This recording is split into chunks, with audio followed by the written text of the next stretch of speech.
We remain steadfast in our commitment in delivering local news that matters. Stories that inspire. Enriching the lives of Filipinos in the Philippines and across the globe. This is your GMA Regional TV. Buong puso para sa Pilipino. Ang mga pinakamalalaking balita ngayong Martes. Magkahiwalay na aksidente, nahuli kam. Pero po talaga pong amoy po minsan, mabaho po. Tubig sa Old Mangaldan River, hindi na umaagos at mabaho na. Mga magulang at learners, ano kaya ang say sa panukalang pagbabalik ng old school calendar? At mangantayo po at lasapin ang iba't ibang putahing kambing.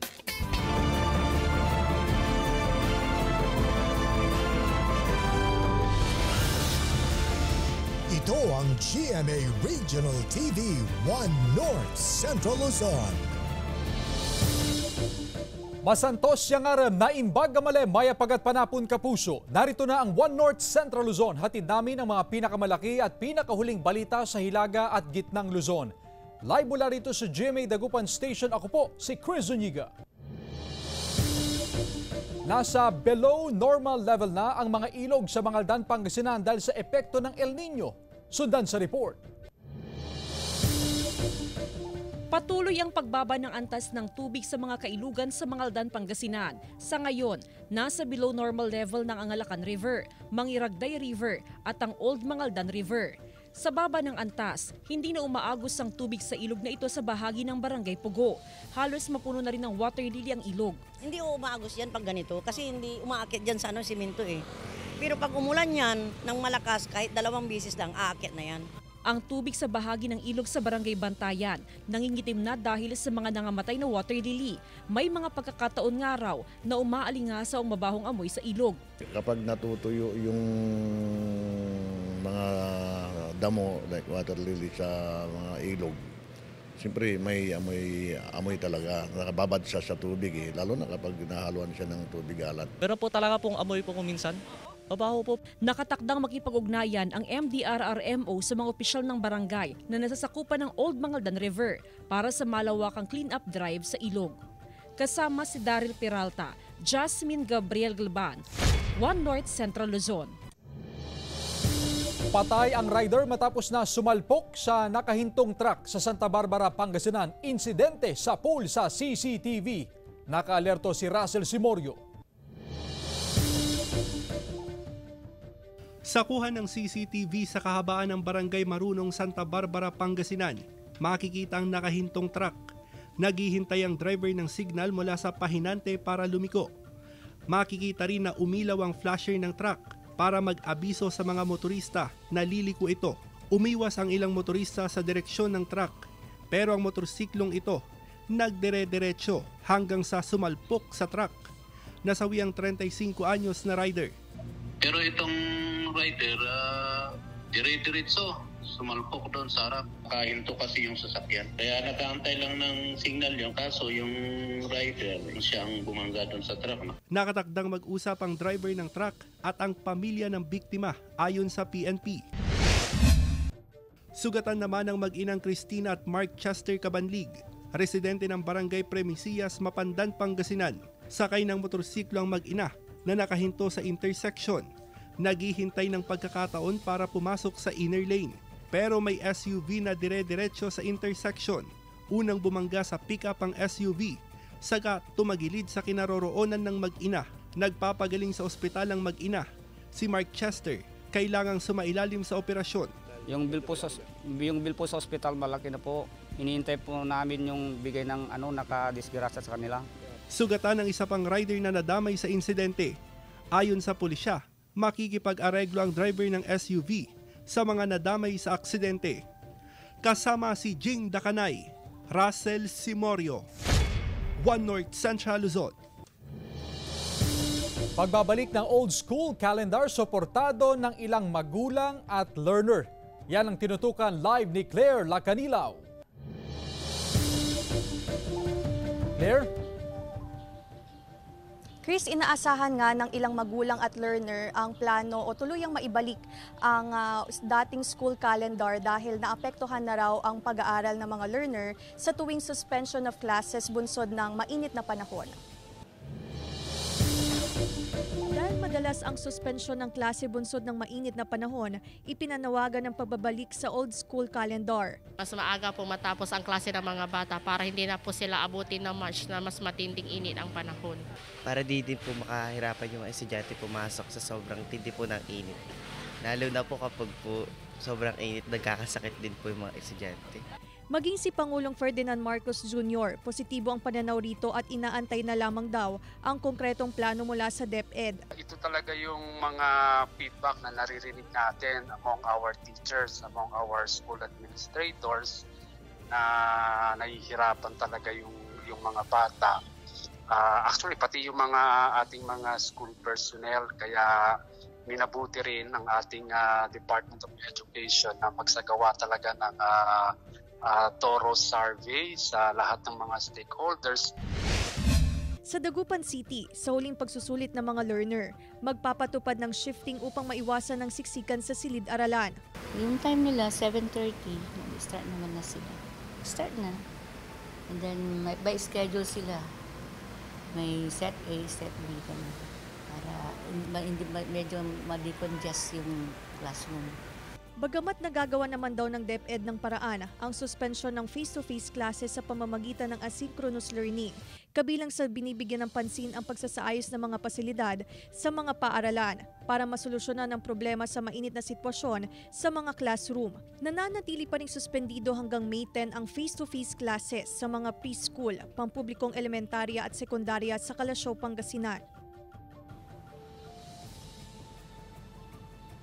Chris, ayon sa DepEd ay patuloy ang kanilang pagsasagawa ng konsultasyon sa mga stakeholders ukol sa planong pagbabalik ng dating school calendar na karaniwang nagsisimula sa buwan ng Hunyo at magtatapos sa buwan ng Marso. Ayon naman sa ilang nakausap nating mga magulang at ilang learners, mas mainam raw na maibalik ang dating school calendar dahil mas epektibo raw ito kumpara sa kung tuloy-tuloy nga ang face-to-face classes kumpara sa modular learning na hati ang atensyon ng mga learners sa pag-aaral. Chris. Maraming salamat, Claire Lacanilaw. Samantala, babaeng estudyante sugatan matapos daw makipag-agawan ng baril sa isa ring babaeng estudyante sa loob ng isang universidad sa Lawag City. Tutukan sa report ni Jeric Pasilyao. Agad nagsagawa ng lockdown ng isang universidad sa Lawag City, Ilocos Norte matapos ang insidente ng pagpapaputok ng baril sa loob ng ladies' restroom pasado alas 8 ng umaga noong Lunes. Sa pagresponde ng mga security personnel ng paaralan at kapulisan, nagkaroon daw ng hindi pagkakaunawaan ang dalawang sangkot na babaeng college students. Isa sa kanila ang may bitbit na baril at doon na nagkaagawan at saka ito pumutok. Swerting walang tinamaan ng bala pero nagtamuraw ng sugat ang isang estudyante dahil sa pakikipag-agawan. Allegedly po, ang motibo po ng suspect natin, ang magbarkada daw dito, dalawang ito, classmate sila. Then, allegedly kinuha niya yung suspect, kinuha yung ATM ng classmate niya. So, a certain amount of money na i-withdraw, then yun po yung kailan. Luckily ma'am, hindi naman po natamaan yung biktima natin. Although may sugat siya sa pagkagwan daw siya, inagaw daw niya yung baril. Iniimbestigahan na ng PNP kung paano naipuslit ng estudyante ang kalibre 45 baril sa loob ng campus. Inaalam din kung saan niya nakuha at sino ang may-ari ng baril. Sumuko naman ang babaeng college student sa PNP, dala ang baril. Posible siyang maharap sa kasong attempted murder at illegal possession of firearms.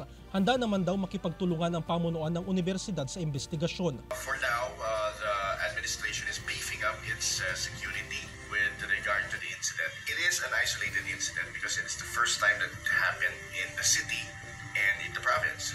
At hindi natin ina-expect lahat na mangyayari ito. Pero nevertheless, we are stepping up on that front. Jeric Pasilyao, 1 North Central Luzon. Tinupok naman ng apoy ang isang bahay sa barangay San Antonino, Burgos, Isabela. Ayon sa BFP, ang naiwang nakasaksak na rice cooker ang posibleng pinagbula ng sunog. Nadamay sa sunog ang ilang nakaparadang tricycle sa lugar. Samantala, 2 beses din na sumiklab ang grass fire sa isang bakanting lote sa barangay Manueva, Santa Ilocos Sur. Ayon sa BFP, may mga nauna ng naitalang grass fire sa lugar at sa ngayon ay tinatayang nasa 1,000 square meters na ng pribadong lote ang nasunog.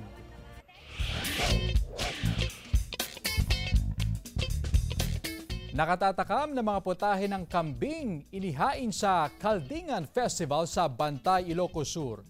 Halina't lantakan sa ulat ni Ivy Hernando.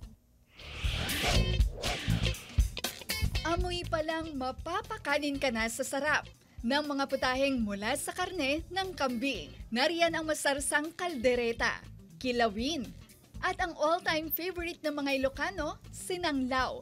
Pero this time, hindi karne ng baka, kundi kambing. Luto yan ng mga taga-Bantay, Ilocos Sur sa Cook Fest na bahagi ng Kaldingan Festival. Ang kalding ay salitang Iloco ng kambing. Maliban sa mga kilala ng putahe, may gumawa rin ng mala beef steak pero karne pa rin ng kambing. Marinated, ganun din po para din po siyang tapa na beef tapa, ganun din po siya. Kasi mas masarap yung kambing talaga. May burger patty din na matagal na umanong recipe ni Dominador Tugas. Nami mas ma'am ta kagamin mas nalaslasa gamin ti kalding ti baka. Ayon sa chairman ng Committee on Agriculture, ang mga kambing ay mula sa crossbreeding program ng LGU na siya raw ipinapamahagi bilang livelihood assistance. Para ma-upgrade yung mga native naming kalding. Yung mga nag-aalaga, talagang tutukan nila yung mga paanak nila para may bebenta. Tulad nga nang mahal na po yung kambing ngayon. Yung dating 3,000, ngayon 5,000 na po. Ikalawang taon pa lang ng Kaldingan Festival at layunin ng LGU na mas makilala ang bayan mula sa pagpaparami hanggang sa pagluluto ng kambing. Kasama si Norman Raca, Ivy Hernando, One North Central Luzon. Ito ang GMA Regional TV 1 North Central Luzon. Ito ang GMA Regional TV 1 North Central Luzon. Natagpuan ang bangkay ng isang babae matapos na sumabit sa lambat ng isang mangingisda sa ilog sa Kawayan City, Isabela. Sabado, May 4 nang i-report ng isang mangingisda sa Barangay Tanod at Pulis ang natagpo ang bangkay habang siya ay nangingisda sa ilog na bahagi ng Purok 4, Barangay Alicaucao, Kawayan City. Wala pang pagkakakilanlan ng babae maliban sa suot na itim na t-shirt, itim na leggings, maiksing buhok at medium-size build. Wala pang kaanak na kumikilala sa bangkay na nakalagak ngayon sa isang punerarya sa lugar. Samantala, butas-butas na bubong ng evacuation center sa Barangay Balabago, Mangaldan, Pangasinan, hiling na maipaayos bago ang tag-ulan. May detalye si Jasmine Gabriel Galban. Nagsisilbing evacuation center sa panahon ng kalamidad ang malaki at maluwag na covered court na ito sa Barangay Malabago, Mangaldan, Pangasinan. Sa pangkaraniwang araw naman, dito sumisilong ang mga magulang na naghihintay sa kani-kanilang mga anak na nag-aaral sa katabing paaralan. Dito rin sinasagawa ang iba't ibang okasyon sa barangay. Pero ang problema, butas-butas na ang bubong nito. Kung hindi ito maayos kaagad, ang malaking bahagi ng covered court ay hindi na pwedeng gamitin bilang evacuation center. Tumutulong nga, madam, yung covered court namin dahil butas-butas na yan eh. Pati yung makikita nyo, madam, niya talagang kinakalawang din. Hiling ng mga residente, maayos ang bubong bago ang tag-ulan. Oo, talagang problema kasi ang lalaki na ng butas eh. Oo, mahirap din. Kailangan maayos. Kabilang na sa tinatalakay sa sangguniang barangay ang pagsaayos sa bubong ng covered court. Malaking pondo ang kakailanganin sakaling palitan ng bubong. Gusto namin, sakaling maikuan na yung budget namin, para maayos itong barangay. Nakikipag-ugnayan na rin ng mga opisyal ng barangay sa lokal na pamahalaan para matulungan sila na mabigyan ng sapat na pondo para sa repair ng bubong ng covered court. Kasama si Daryl Peralta, Jasmine Gabriel Galban, One North Central Luzon. Oversupply ng itlog patuloy na nararanasan ngayong mainit ang panahon ayon sa Sinag. Presyo nito bumaba pa. Sundan sa report.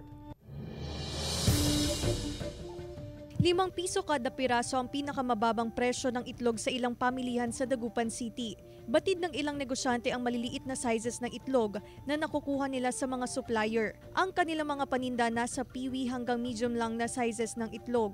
Ayon sa ilang negosyante, sapat lang ang kanilang kinukuha sa mga supplier upang maiwasan ang pagkasira ng kanilang paninda. Marami yung supplier ng ilog.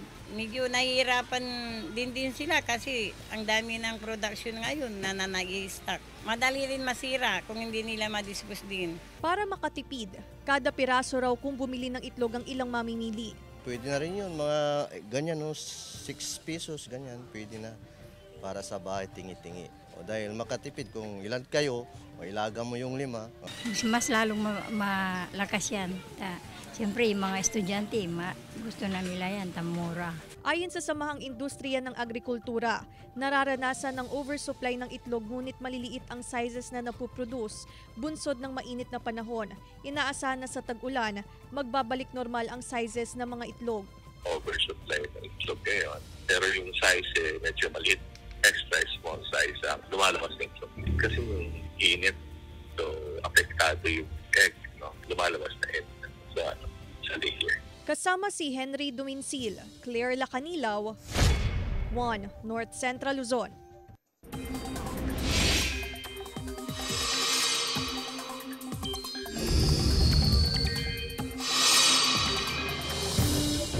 Mga kapuso, wala pa rin tayong binabantayang sama ng panahon sa bansa pero may na-monitor na cloud clusters o kumpol ng mga kaulapan sa labas ng Philippine Area of Responsibility. Ayon sa Pag-asa, patuloy pa rin ang epekto ng easterlies o yung mainit na hangin mula sa karagatang Pasipiko kaya asahan pa rin ang mainit at maalinsangang panahon ngayong araw. Sa datos naman ng Metro Weather, Abra, Ilocos Provinces, La Union, Benguet, Mountain Province at Zambales ang makakaranas ng ulan ngayong hapon, habang Tarlac at Pangasinan ang uulanin pagsapit ng gabi. Nasa 15 pasahero ang dumating sa inaugural flight ng Basco Lawag noong Sabado, May 4 sa Lawag International Airport. 3 beses kada linggo ang flights papunta sa tinaguriang Home of the Winds gamit ang LET L410 Turbolet UVP aircraft. Malaking tulong daw ito sa pagpapausbong ng turismo ng probinsya dahil sa mas mabilis na time travel. Agad daw na sold out ang ticket dahil nasa 15 lamang ang maximum seating capacity ng bawat flight. Maliban sa Basco Batanes, balak ding buksan ang domestic flights sa Isabela, Baguio City, Pangasinan at Calayan, Tulawag and vice versa. AFP, ipagpapatuloy daw ang maximum tolerance alinsunod sa utos ni PBBM sa kabila ng water cannon incident sa West Philippine Sea. May detalye si Ivy Hernando.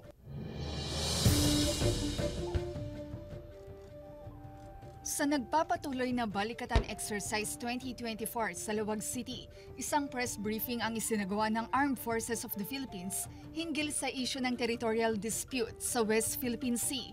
Ayon sa AFP, nabawasan na ang na-monitor na China Maritime Militia vessels mula sa 110 noong April 29, ngayon ay nasa 88 lamang as of May 6. Maliban sa 4 na barko ng People's Liberation Army Navy vessels sa bahagi ng Tawi-Tawi na tinawag na Innocent Passage ng AFP, wala raw na-monitor na research vessel ng China ngayong linggo. We do all of this monitoring. Tinitingnan nga naman natin kung ano talaga yung actions which merits also a counter-reaction. But this was Innocent Passage. And as long as we are able to monitor and the Navy is confirming that is about it, no? So we leave it at that as of this time. So it's very assuring for us that we can monitor all different vessels passing through or those who have any intent that we need to challenge accordingly. Ayon sa AFP, walang katotohanan ang pagdadawit sa kanila sa new model o gentleman's agreement. It's not surprising that the AFP will be dragged into this. Kahit sino naman ang tanungin nyo, nobody is really saying that there is actual truth to this. So it doesn't even merit response from our end. Bukas ipagpapatuloy ang Balikatan Exercise kung saan isang luma at decommissioned na barko ang palulubugin sa bahagi ng karagatan ng Lawag City. Kasama si Norman Raca, Ivy Hernando, 1 North Central Luzon. Samantala, pamosong kakaning dudol ng Paway, Ilocos Norte tampok sa kapistahan ng bayan at 16th Maritime Procession isinagawa sa Batanes. Tunghayan sa report ni Jasmine Gabriel Galban. Masasarap na kakanin ang sumalubong sa mga balikbayan sa selebrasyon ng kapistahan ng Paway, Ilocos Norte. Bida ang tanyag na native delicacy ng bayan na mas kilala sa pangalang dudol. Gawa ito sa giniling na bigas, gatas at ang katas ng tubo o ang tinatawag sa Iloco na binal. Halos 3 oras itong hinahanda at niluluto. Ito ang sumasalamin sa pagiging matyaga at matiisin ng mga Pawayenyo.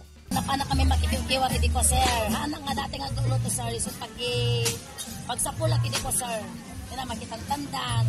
Hindi ko mabubuyak ti panagluto ka sir. So tinulat ko sir. So tatan so pagsapula ko sir. Ang pagluluto ng dudol ay pangunahing tinatampok tuwing Guling-Guling Festival bago ang Ash Wednesday sa paggulitan ng mahal na araw. Pero ang kakawingan mi tinag-aramit mo ti dudol ading ko.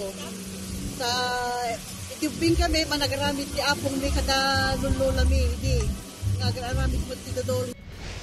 Samantala, isinakay sa bangka at ipinarada sa baybayin ng Batanes ang pinaniniwalaang milagrosang imahen ni Nuestra Señora de la Soledad de Portavaga bilang bahagi ng 16th Maritime Procession ng lalawigan. Ipinarada ang imahen ng Blessed Mother mula Mahataw Shelter Port hanggang sa Basco Seaport. Jasmine Gabriel Galban, One North Central Luzon.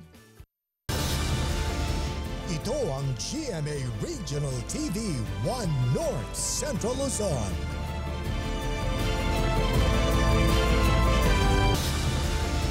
Ito ang GMA Regional TV 1 North Central Luzon.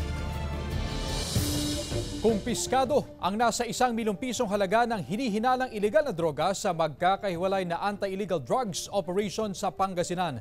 Nakaalerto si Jasmine Gabriel Galban. Arestado ang magkaibigan matapos mahulihan ng mahigit kalahating milyong pisong halaga ng ilegal na droga sa buy-bust operation ng otoridad sa Mangaldan, Pangasinan. Residente ng Manawag ang mga suspect. Dati na raw silang naaresto dahil sa pagtutulak ng ilegal na droga. Tumanggi na magbigay ng pahayag ang mga suspect na nahaharap sa kasong paglabag sa RA 9165. Nakalabas sila sa kulungan din, bumalik ulit sila dito sa pagtutulak ng ilegal na droga. Arestado sa drug buy-bust operation ang 45 anyos na lalaki tinuturing na high-value target ng Urdaneta City Police. Nakuha sa suspect ang abot sa 60 gramo ng shabu na nagkakahalaga ng 400,000 pesos. Matadero sa palengke ang suspect pero nagtutulak din daw siya ng ilegal na droga. Sa Sison, Pangasinan, isang newly identified drug personality ang nahulihan ng abot sa 27 grams ng hinihinalang shabu na may street value na 186,000 pesos. Tubong benggit ang 33 anyos sa suspect. Bago ito, nirespondihan daw ng pulis ang bahay ng suspect na muntik na niyang sunugin. Hinala ng otoridad, lulong sa ipinagbabawal na gamot ang lalaki. Mahaharap sa kaukulang kaso ang mga nahuli. Kasama si Daryl Peralta, Jasmine Gabriel Galban, One North Central Luzon. Magkahiwalay na aksidente naman sa kalsada ang naitala sa Cabanatuan City at Dolores Abra. 2 sundalo kabilang sa mga nasawi. May detalye si CJ Turida. 3 ang patay matapos maaksidente ang isang tricycle sa Vergara Highway, Barangay Valle Cruz, Cabanatuan City, Nueva Ecija. Sa investigasyon ng PNP, bandang alas 7 ng umaga kahapon, May 6, binabagtas ng tricycle ang kalsada ng bangkay nito sa likuran ng sumusunod na SUV. Dahilan para mawalan ng kontrol ang driver ng tricycle at sumalpok sa kasalubong na tanker truck. Binawian ng buhay ang 3 sakay ng tricycle kabilang ang 2 miyembro ng Armed Forces of the Philippines. Nakaligtas naman ang isa nilang kasamahan na ginagamot sa ospital. Nasa kustodiya ng pulis ang driver ng SUV at truck na mahaharap sa kaukulang kaso. Sa Abra, patay ang 15 anyos na binatilyo matapos mahulog sa kanal ang minamaneyong motorsiklo paglagpas ng Legacy Bridge sa bayan ng Dolores. Sugatan din ang angkas niya na isa ring 15 anyos na binatilyo na ginagamot ngayon sa ospital. Ayon sa rumespondeng pulis, posibleng matulin ng takbo ng motorsiklo kaya nag-overshoot sa kanal. Nakainom din daw ng alak ang mga biktima at walang suot na helmet. Nataray di motor da na kita hindi nag-slide anda talagang atindag kundi kay nakay purwakan nagitoy duwa at adayo manipod pinti motor da. Paalala ng otoridad sa mga magulang, huwag hayaang magmaneho ang mga menor de edad na anak at sa iba pang motorista, huwag magmaneho ng lasing. CJ Torida, One North Central Luzon. Sa iba pang balita, ilang pasahero mas pinipiling sumakay sa mga modernized jeepney ngayong matindi ang init ng panahon. Sundan sa report. Ngayong nararanasan ng matinding init ng panahon, mas pinili ng ilang pasahero ang sumakay sa modernized jeep. May aircon para grabe ngayon ang init. Kaya gusto namin sa aircon. Kung wala yun, yan na lang sa dating jeep. Ang ilang traditional jeepney drivers, iniinda ang maliit na kita ngayong mainit na panahon. Ramdam din daw nila na mas gusto ng ilang pasahero ang pagsakay sa mga modernized jeep. Umaasa na lang daw sila sa swertehang pagsakay ng mga pasahero. Parehas lang kasi swerte yan na ang pasada ng jeep ngayon. Problema kasi sobrang init. Naintindihan namin na sila. Pero abolido rin kami pampasaheros na jeep. Siyempre, nababawasan kami ng pasaheros. Ayon sa One Pangasinan Transport Federation, may mga ayuda na ipinapamahagi sa mga apektadong jeepney driver at operator ng PUV Modernization Program. Yung financial assistance, actually last year meron na yan. So may mga areas na nabigyan na ng mga pangkabuhayan. Pero ang nagbibigay, itong OTC, yung Office of the Transport Cooperative. Kasama si Henry Duminsil, Claire Lacanilaw, One North Central Luzon. Bukas naman sa planong pagtatayo ng nuclear power plant ang lokal na pamahalaan ng Labrador, Pangasinan. Narito ang report. Ngayong mataas ang bayarin sa paggamit ng kuryente sa gitna ng matinding init ng panahon, naging usap-usapan ang importansya ng pagpapatayo ng nuclear power plant. Di hamak kasi na mura ang kuryente rito. Walang tigil sa pagsusulong si Pangasinan 2nd District Representative Mark Cuangco para sa nuclear energy. Dapat nga raw, hindi lang isang conventional power plant tulad ng Bataan Nuclear Power Plant ang itayo sa bansa. Handa na nga raw ang ikalawang distrito, partikular ang bayan ng Labrador, na maging host kung may itatayo mang nuclear plant. Ayon kay Mayor Ernesto Acain ng Labrador, Pangasinan, malaki ang potensyal ng bayan para sa pagpapatayo ng nuclear power plant. Kinakailangan kasi ng huge body of water. Dapat mayroong kang beach na pagkukunan o leak na pagkukunan ng cooling system at saka yung pagkukunan din yung ibubuild yung nuclear reactor. Marami kaming mountain area na malapit lang kung saan itatayo yung nuclear reactor. Simula ng suportahan ng Labrador LGU ang pagpapatayo ng nuclear power plant. Ilang nuclear experts na raw mula China at Amerika ang nagpahayag ng interest dito. Maraming nagpunta dito rin na nuclear expert, may mga Chinese, may mga Amerikano rin na nagpunta na rin dito. Pero may mga hindi pabor sa planong proyekto. Hindi po yun na ipatayo doon sa malapit po sa lugar na karamihan ng mga tao. Kasi po, siyempre, yung kalusugan ng tao, yung kalikasan po ng mga nakakaapekto po yun. Pero ayon sa Labrador LGU, 65% ng voting population ng bayan ang sumusuporta sa planong ito.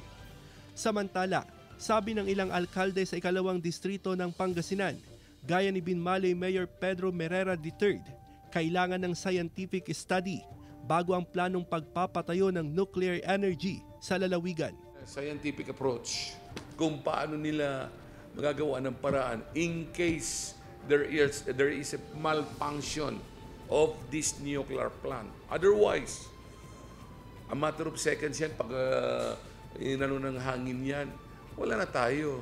Kasama si Jing Dakanay, Russell Simorio, One North Central Luzon.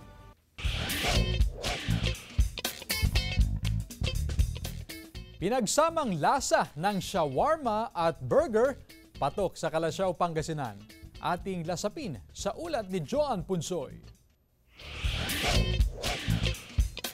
Ikaw ba'y mahilig sa shawarma at mahilig din sa burger? At madalas mahirap pumili sa dalawa? Ito ang binigyang twist ng isang tubong Kalasyaw, Pangasinan dahil pinag-isa niya ang shawarma at burger sa patok na shawarma burger sa bayan. Di gaya sa ordinary shawarma na pita bread ang gamit. Dito, gagawing palaman ng burger ang shawarma. Para kakaiba din po sa mga tao, di na sila bibili ng shawarma. Andito na lang po. Una munang ito-toast o bahagyang paiinitin sa lutuan ang burger. Sabay na lulutuin ang burger patty at shawarma mixed. Lalagyan ng ketchup ang burger, saka ipapatong ang patty at shawarma mixed. Kukumpleto rito ang pipino, cabbage, melted cheese at mayonnaise. 40 pesos ang bentahan sa kada shawarma burger na hindi lang pang negosyo, kundi pwede ring maging merienda ng pamilya. Mga daming bumibili dito, tricycle driver, mga teacher, mga estudyante.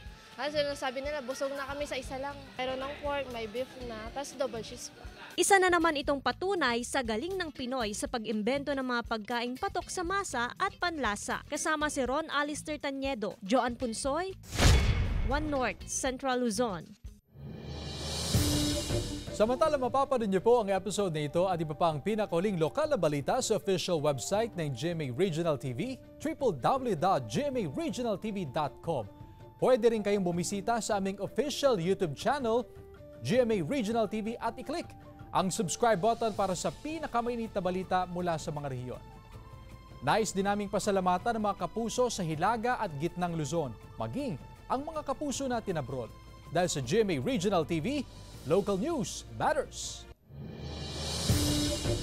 At yan ang mga pinakamalaki at pinakahuling balita sa Hilaga at Gitnang Luzon.